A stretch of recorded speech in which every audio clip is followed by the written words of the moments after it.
रोमा मुश्ताक मट्टू साहिबा।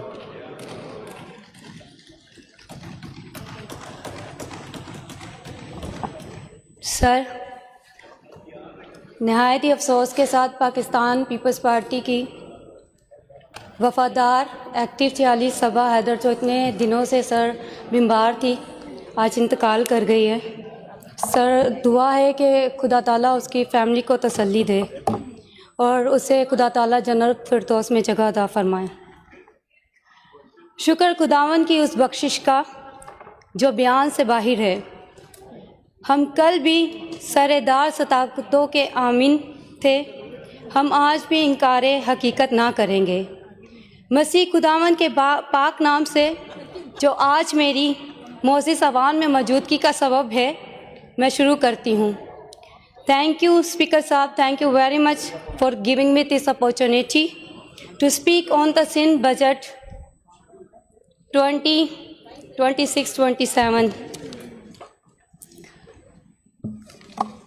Sir, budget से पहले मैं खराजे तहसीन पेश करना चाहूँगी प्रेसिडेंट ऑफ पाकिस्तान मरते हुर जनाब आसिफ अली जरदारी साहब को, फील्ड मार्शल आसिफ मुनीर साहब को, वज़ीर आज़म पाकिस्तान मियां मोहम्मद शहबाज शरीफ साहब को कि जिनकी कायदाना सलाहियतों की वजह से आज मुल्क पाकिस्तान का नाम जो है वो पूरी दुनिया में गूंज रहा है और एहतराम की निगाह से देखा जा रहा है।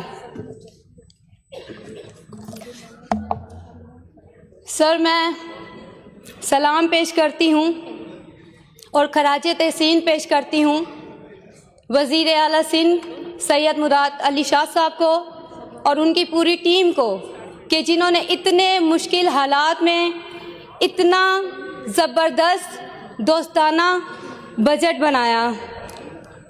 सर, ये बजट जो है 2026-2027, सर ये बजट पाकिस्तान पीपल्स पार्टी के मंशूर और चेयरमैन बिलावल भुट्टो जरदारी साहब के विज़न की अक्कासी करता है। सर, आज मुझे मौका मिला है उस खूबसूरत महीने में, जून का महीना 21 जून, जब मेरी कायद, आपकी कायद, हम सब की कायद, इस्लामिक मुल्क की पहली खातून वज़ीर आज़म बेनज़ीर भुट्टो 21 जून को पैदा हुई। तो सर, आज मेरे पास मौका है कि मैं अपनी कायद को खराजे तहसीन पेश कर सकूं, उस बहादुर खातून को जिसने औरतों को बाइख्तियार बनाया, जिसने औरतों को अपने हकूक़ के लिए लड़ना सिखाया। और सर, मुझ जैसी एक बस्ती में रहने वाली, अक़लियत से ताल्लुक़ रखने वाली मसीही बेटी को इस अवान का हिस्सा बनाने का मौका मिला, तो ये सिर्फ़ और सिर्फ मेरी शहीद कायद मोहतरमा बेनज़ीर भुट्टो को सहरा जाता है। सर, मैं अब बात करती हूँ इस बजट की। तो सर, मैं चाहूँगी कि यहाँ पर जो मेरे MKM के मेरे प्यारे भाई, मेरी बहनें बैठी हुई हैं, वो भी ज़रा तवज्जो फरमाएं, क्योंकि वैसे तो इनकी टू टू टू टू बंद ही नहीं होती, लेकिन जब काम की बात होती है तो इनको सुनने की ज़रूरत, और इनको मैं समझती हूँ कि इनको तवज्जो भी देनी चाहिए और सुनना भी चाहिए। मैं सिंध हुकूमत के अवाम दोस्त बजट का जो है सर मुख्तसर ज़िक्र करूँगी सर, क्योंकि ये सब इन सब को पता है, लेकिन इनकी आंखों पर ना काला आइनक लगा हुआ है, जो इनको नज़र नहीं आता कि ये जो बजट है ये एक अवाम दोस्त बजट है। और वैसे आपको तो वैसे भी पाकिस्तान पीपल्स पार्टी अच्छी नहीं लगती, आपको तो वैसे भी पीपल्स पार्टी वाले अच्छे नहीं लगते, आपको तो वैसे भी सिंध गवर्नमेंट अच्छी नहीं लगती। पता नहीं क्या वजह, समझ में नहीं आता। आपको समझाना भी बड़ा मुश्किल है, आपको समझाना भी बड़ा मुश्किल है। मैं अगर बताऊं तो मुझे हैरत होती है अक्सर इन पर। ये मेरे ओपोजिशन के प्यारे प्यारे भाई जो कहते हैं जी 18 साल सिंध जो है वो पीपल्स पार्टी के हवाले था, तो आप ये भी तो पता है ना कराची किसके हवाले था? कराची तो आप लोग के हवाले था, वो पीपल्स पार्टी के हवाले तो नहीं था। कराची को जागीर तो आप लोगों ने अपनी समझा हुआ था। कराची को तो बनाना आप लोग को चाहिए था, लेकिन आप लोगों ने किया क्या कराची के लिए? जब आपकी हुकूमत थी, जब आपकी नुमाइंदे थी, तो आपकी तो बदमाशी अरूज पर थी, आपकी तो गुंडागर्दी अरूज पर थी। जहां आपको, सुन लीजिए ना, हौसला रखे, सुने तो सही, आपकी तारीफ कर रही हूँ, हौसला रखे, सुने तो सही मुझे। जब आपका दौरे हुकूमत था तो हमारे नौजवान बच्चों के हाथों में कलम की बजाय असला थमाया आपने। कराची को रोशनियों का शहर बनाने की बजाय कराची को लाशें दी आपने। कराची को अमन का गहवारा बनाने की बजाय कराची में खून की नदियां बहाई आप लोगों ने। और आप लोग करते हो कराची की बात, आप लोग क्या कर, सुन लो ना भाई, सुन लो, सब्र रखो, सब्र रखो, आगे भी तो सुनो, तारीफ कर रही हूँ आपकी, आगे भी सुनो। अच्छा जी, आगे चलते हैं। इनका नारा था, कल तक इनका नारा था कि मंजिल नहीं रहनुमा चाहिए। आज ना रहनुमा है और ना मंजिल का पता है।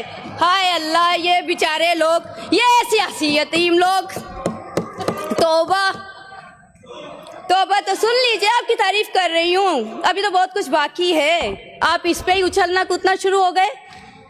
मुझे तो लगता है आप ही पीटीआई वालों के नक्शे कदम पर चल रहे हैं। समझ नहीं आता कि ये टू टू टू टू टू टू कब बंद होगी आपकी? टू टू ही करते रहते हो 24 घंटे। हाँ, आपके जो ये वफाक में मिनिस्टर बैठे हुए हैं, कभी उनसे तो नहीं पूछा कि बजट कहाँ जाता है? कराची की नुमाइंदगी करते हैं ना। अरे आप लोगों को उर्दू स्पीकिंग बोलने वाले मेरे बहन भाइयों ने इस तरह रिजेक्ट किया है, जब आप अपनी दौरे हुकूमत में इलेक्शन लड़ने के बाद मोहल्लों में आते थे और वो ही गुटके माफिया लोग के घरों में लाते, घूसे और ठुड्डे मारते थे। आज आप लोग को लाते, ठुड्डे और घूसे पड़ रहे हैं। आज आप लोगों को आप ही का किया आप लोग के साथ हो रहा है। मैं आप पे टाइम वेस्ट क्यों करूं? आगे बात करनी है मुझे, मैं आप लोग पे अपना टाइम वेस्ट क्यों करूं? सर, अब मैं बात करती हूँ मैं नॉर्थ ईस्ट डिपार्टमेंट की। मैं शुक्रिया अदा करती हूँ पाकिस्तान पीपल्स पार्टी की क़यादत के जिन्होंने मुझे पार्लिमानी सेक्रेटरी बनाया। सर, इस पर भी मैं आपको बताती हूँ। सर, मैं नॉर्थ ईस्ट डिपार्टमेंट ने अक़लियतों के लिए क्या कुछ नहीं किया। सर, अक़लियती तलबा के लिए स्कॉलरशिप और तालीमी इमदाद, इबादत गाहों, चर्चिस, मंदिर, गुरुद्वारे, तमीर, मरम्मत और बहाली के लिए फंड जारी किया।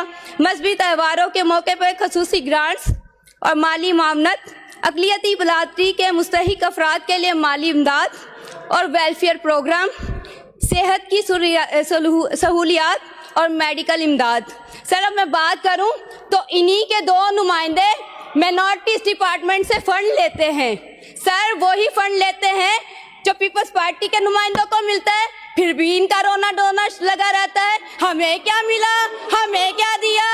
हर वक्त टू टू टू, इनकी टू टू ही नहीं खत्म होती सर, इनकी टू टू ही नहीं खत्म होती सर। समझ में नहीं आता ये लोग क्या चाहते हैं सर। और सर, आपको बताऊं, इन्हीं के दो नुमाइंदे, सर, उतनी मुराद मिलती है इनको जितनी हमें मिलती है।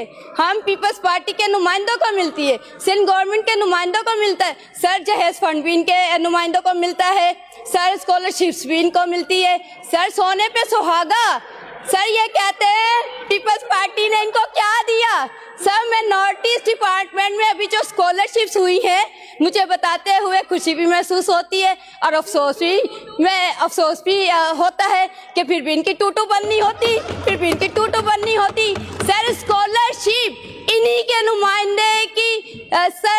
के नुमाइंदे की मौजूदगी में मिली, उन्हीं को बिठाया गया, उन्हीं को पूछा गया और उन्हीं की मर्जी से दिया गया। सर, अब पता नहीं कि इन्होंने, मैं नॉर्थ ईस्ट डिपार्टमेंट को सब कुछ मिलता है वहाँ से, फिर भी टू टू टू टू टू सर, ये टू टू टू टू करते रहते हैं सर, ये देखें सर, ये जो बजट है, अगर नजर नहीं आ रहा तो ये ऐनक हटाएंगे तो इनको नजर आएगा। ये देखिए तरक्याती काम। साहिबा, वाइंड अप कर ले प्लीज। सर, मुझे कभी टाइम नहीं मिला सर, प्लीज 2 मिनट कर ले सर, सिर्फ 2 minute sir, 2 minute. Last minute है आपके पास, लास्ट मिनट। सर, मैं बात करना चाहूँगी, आपकी तवज्जो चाहूँगी। सर मैं अपने अवामी सीएम मुराद अली शाह साहब की तवज्जो चाहूँगी। सर ये बहुत ज़रूरी और अहम बात है। सर 2023 में जो मरदमशुमारी हुई थी उसके मुताबिक सर 55,11,981 जो हमारी नंबर से अक़लियतों के वो बताए जाते हैं। सर ये नंबर एक्यूरेट नंबर्स नहीं है, जिनकी वजह से हमें बहुत सारे मसाइल का जो है सामना है। सर मेरी इसमें गवर्नमेंट की गलती नहीं है, ये टू ना करें, आगे तो सुने, टाइम नहीं है मेरे पास इतना। सर इसके बाद सर एक इंतहाई हल तलब मसला जो आप लोग के सामने रखना चाहूँगी, और सर मेरे सीएम भी यहाँ पर बैठे हुए हैं, सर आप भी यहाँ पे मौजूद हैं। सर क्रिश्चियन मैरिज एक्ट ये सेहरा चाहता है पाकिस्तान पीपल्स पार्टी के सदर आसिफ अली जरदारी साहब को, जिसने 2024 में 23 जुलाई को क्रिश्चियन मैरिज एक्ट पर साइन किया था। सर ये कहते हैं पीपल्स पार्टी अक़लियतों के लिए क्या करती है, अब गौर से सुनिएगा। सर उस पर अक़लियतों की जो आज से पहले सर बच्चों की एज थी वो 16 साल की थी, लेकिन सर मैं सदर जरदारी साहब का शुक्रिया अदा करती हूँ कि उन्होंने सिग्नेचर किए। थैंक यू रोमा साहिबा। सर सिर्फ एक मिनट, सर सिर्फ एक मिनट प्लीज। जी प्लीज वाइंड अप करें, जल्दी वाइंड अप करें, वाइंड अप करें। सर मेरी आपसे गुजारिश है कि हमारे क्रिश्चियन मैरिज एक्ट के तहत लड़के और लड़की की शादी जो है उसकी उम्र 18 साल की है, और सर दोनों फ़िरक़ैन का जो है एक मसीह होना ज़रूरी है। सर मेरी आपसे गुजारिश है कि क्रिश्चियन मैरिज एक्ट के मुताबिक जो है सर कमेटी तश्कील दी जाए और मुझे उसमें शामिल किया जाए। और सर मैं ये भी आपके सामने मुतालबा रखती हूँ कि मुझे इजाज़त दी जाए ताकि मैं इस क्रिश्चियन मैरिज एक्ट पर अमेंडमेंट करवा सकूं। सर आखिर में रोटी कपड़ा मकान यह पाकिस्तान पीपल्स पार्टी का नारा है, और पाकिस्तान पीपल्स पार्टी अपने मंशूर के साथ काम करती है। सर रिमशा कॉलोनी, ये लाहौर की बात करते हैं सर, रिमशा कॉलोनी इस्लामाबाद में सर मसीह लोगों को बेघर किया गया सर, लेकिन पाकिस्तान पीपल्स पार्टी वाहिद पार्टी है जो चेयरमैन बिलावल भुट्टो जरदारी साहब के विजन के मुताबिक सिंध में लाखों गरीब खानदानों को घर फराहम कर चुकी है और अक़लियती आबादियों को रेगुलाइज। Thank you.